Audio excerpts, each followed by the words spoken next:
What is Buddhism? So, what you mean? What is Buddhism? Buddhism of the here Bhutan we follow, or you in general you are asking about the Buddhism? I think it's what Bhutan follows. Okay, what Bhutan is? So Bhutan is like it is one of the we believe and country all believe as a Shangri-La, and we are here mostly believe that Guru Padma Sambhava, his hidden place here. But mostly we practice Tantric and Vajrayana. And also we not like that, we only practice Vajrayana. We practice Theravada, we practice Mahayana as well. For example, Theravada just now here in Bhutan, we are celebrating summer retreat. 45 days, all monastery monks are staying indoor, not going outside, and they study, then they summer practice, and during that time develop their education as well. So this is we follow the Buddha path, and that is common with the Theravada and Bhutan monastery, right? And then Mahayana also we practice because we believe the six paramitas practice as well, generosity, teaching, wisdom. So that's why we practice bodhicitta, compassion as well. Then Vajrayana, our country is represent of the Vajrayana's country, and only the inside the world, only the Vajrayana country left here in Bhutan. I see. So now, in terms of how Bhutan can influence other country, especially Indonesia, in terms of Dharma itself. Okay, so actually this question little bit difficult to answer because all country they have their own culture, value, their own religions, right? And own countries view. And I think now the world need to come together, respect each other, and build from that compassion and care and concern. Through that, maybe we can start to planning culture exchange, and from there definitely we can learn each other's to value, and from there we can Bhutan countries definitely the teachers and many among of the leaders and teachers can share their knowledge through the practice. So, and through this based on that way, I think maybe we must start some culture exchange. I think Indonesia, specific Indonesia, for me it's not a first time. I've been there maybe I think 3 or 4 times, and then I look at their Indonesia countries before they are practicing Theravada and Mahayana, and they have that proof.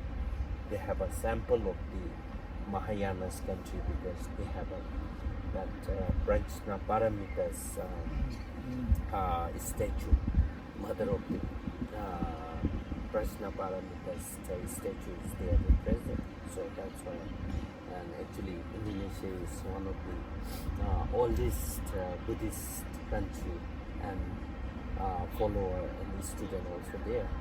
And here Bhutan, we just compared to Indonesia, we are just new school. Really? Yeah. Wow. That is a very interesting fact because the story of Muara Jambi in Sumatra, the Prajna Paramita is developing the teaching through Dharma Kirti Sarimpa and Guru Atisha, right? Yes, and then exactly. brought it back to Bhutan, Yeah. right? And then somehow, for some reason, the Buddhism there in Indonesia died off. And just recently that it started developing again, the Vajrayana and all this, and people are searching for what is this and Yeah.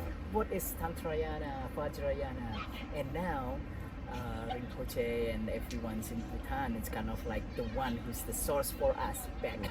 That's very interesting. Yeah, actually, mostly people think that all tantric yana is the same, but you know, tantric, they are different tantric. For example, like others, Hinduism also they have a tantric. Yeah. So every religion have their own way to tantric. But you know, Buddhist tantric, what is the difference between Buddhist tantric and other tantric? Because Buddhist tantric should be a use and method, and whatever you practice, most important is a compassion. Without good intention, without the bodhicitta mind, you can't practice tantric. That is especially of the Buddhist Vajrayana. Yes. Right. Now let's talk about spiritual connection here in Bojela. Bhutan is countries with majority of the citizens are Buddhist. And Buddhism is so rooted in Bhutan. While in Indonesia, Buddhism is minority. So how do you see the spiritual connection between these two countries? Okay, so spiritual is just spiritual. I think it is not something like the culture. Spiritual is born with you. When you are born with the spiritual. So some minority they lost with the maybe lifestyle, through the lifestyle. So actually without spiritual we can't work our life, we can't lead our life after. So spiritual is the something we can get that backbone and develop your life progressive and becoming good behavior. All source come from the spiritual. So that's why just now Bhutan we have a majority is a Buddhist, right?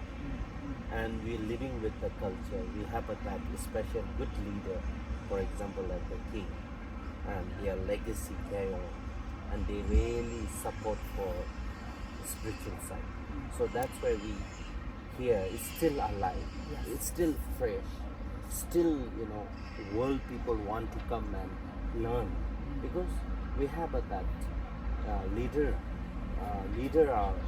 and culture and parents. Everybody support for the practice. So that's why we keep alive. And Indonesia also, like, you know, now minority, because compared to minority the population is 1%. 1% means 1 million. That is a lot of number. Yes. But you know, nowadays what we need to think, we don't need to pray. We need to learn, study, educated from through the spiritual side, and educate the follower. Those are very important. So otherwise, like, you know, just saying like name, just keeping like a brand, this is not called Buddhist follower. We have to learn, we need to practice, we have to educate ourselves, and through that method we need to apply practice. Then we really become Buddhist practitioner, Buddhist follower. So that's why I think, you know, just now in Indonesia also, they're doing practice very well because they are very generosity, and they always support for the who practice Buddhist, and the mostly Buddhist family, they don't know what's going on, but they always support is there. So that's why I think it will be increased. So sadhu. Now, let's talk now about the collaborative spiritual effort. See, I'm reading these messages from Indonesia. Are there any collaborative spiritual tasks that we should undertake in order to not only spread Dharma, but also answer the modern problems of modern society? what are the difference and similarities between the two countries in this matter? Okay, so as a human, everybody is similar because no matter where you are born, where you stay, whether you live in the town, big city, whether you live in the mountain society, and whether you live in the countryside, whether you live in the village, no matter. So we all are born as a human. So once we are born as a human, then we have a very much similar because everybody looking for happiness. Everybody want happy. Nobody wants suffering. Nobody want to experience painful experience. Everybody want to be joyful experience. So that is a similar. So that similarly we are living with the same platform, right? So that's why now we need to learn how to achieve that happiness, how to avoid for the harming and suffering, source of suffering. So we need to look, and that only come from when we are learning spiritual, when we are learning Buddhism philosophy, and through that we know what to do, what not to do. So, and I think education is the one of the best bridge between building each other's value. So that I think we need to study for the wisdom of the Buddhism philosophy, and through that only we can know the value of the similarity. We will share the same platform. So this wisdom being kept alive in Bhutanese every day, they practice it. While in Indonesia, I think we're still struggling, trying to dig into more and more the secret of this wisdom.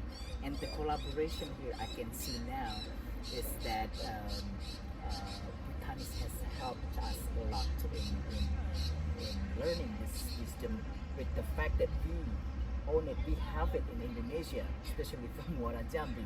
So this collaborative work is very, very, I think it's very good. As long as we keep our mind open and being very tolerant, I think that's also another word, right? Yeah. So nowadays, compared to before, maybe 10 to 20 years before and now, it's a totally different. Now Bhutan is opening for everyone, and Indonesian people can come here.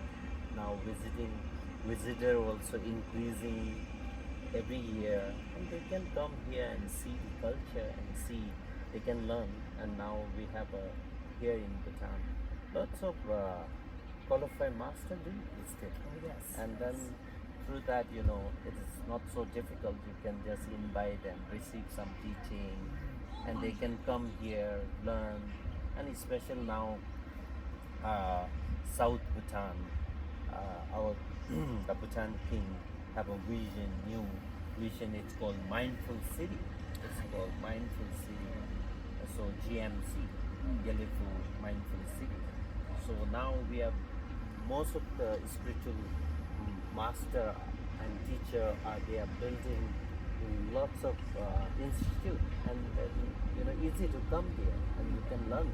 Now this is the way, you don't have to feel sad or you don't have a platform, you can't do, and now it's opening. So this is the one of the great news for the who are showing enthusiasm to learn this wisdom. So the wisdom, what I'm talking about, the wisdom. So this wisdom is called compassion and respect.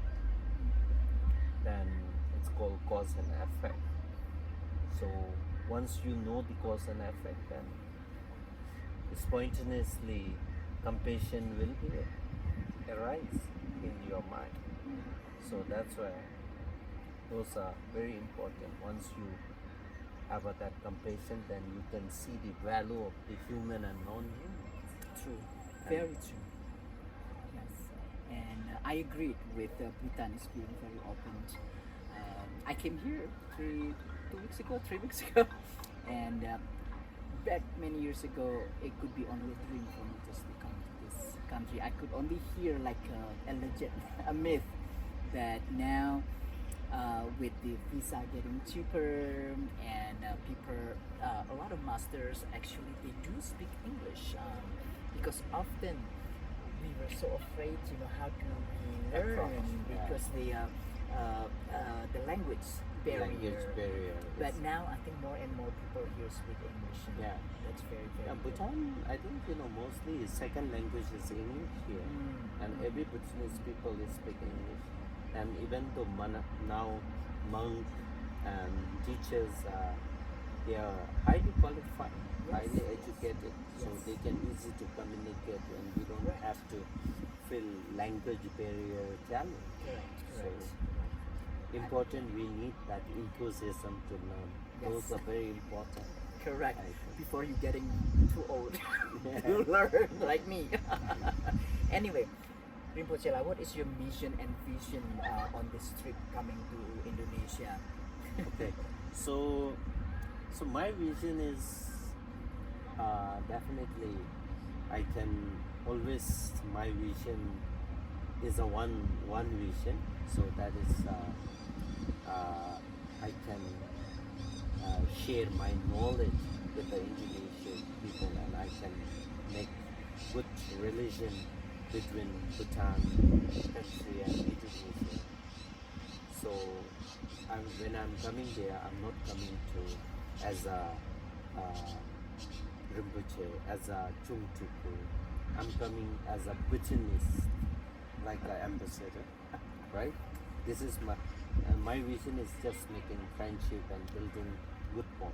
And my mission is only one mission, that is spreading Dharma, educated them, and sharing what I have, that precious teaching, what I have right now, and this is the right time to spread. So before few years, I'm not allowed to spread my teaching. Oh, really? Because my teacher not give to permission to, even though we Buddhists have that Vajrayana have there are some terms of condition. You are not allowed to teach like directly when you wear the monk robe and something little bit. You are not allowed to share, and you need permission from your root teacher. Okay. So there are many way of teacher, like alphabet teacher, and showing you how to do rituals teacher. And root teacher meaning is showing you your natural mind introduction, who give you that introduction and analyzing. Once you analyze and recognize your natural of mind, so that is called root teacher. So you need permission from that, and now I have a permission, and I have to carry legacy for this whatever I learned, this precious gift I want to share with every world and every being. So that is my mission, and liberate from their confused and liberate from the suffering. And my vision is that how I can be guide them, whatever I learn, that experience sharing with them. So that is my mission. Yeah, this is Rinpoche being humbled. But to me, I still have a high respect.